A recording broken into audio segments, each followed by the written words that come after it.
মুসলিমদের অনেক সমাবেশ হয়, কলকাতার ব্রিগেডে লক্ষ লক্ষ মানুষের সমাগম হয়, হয় না? হয়।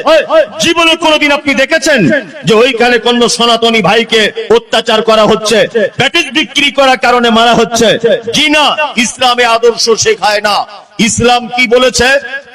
ইসলাম বলেছে একটা তৃষ্ণার্ত কুকুরকে যদি কেউ পানি পান করায় তার জন্য জান্নাত রয়েছে।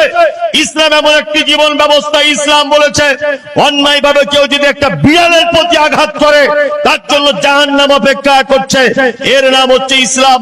যে ধর্মের নেতা, যে ধর্মের গুরু, যে ধর্মের বার্তা বাহক মুহাম্মদ সাল্লাল্লাহু আলাইহি ওয়াসাল্লামের বাণী, অনিচ্ছাকৃত যদি কেউ একটা বিড়ালের বাচ্চাকে মারে তার থাকার জায়গা জাহান্নাম।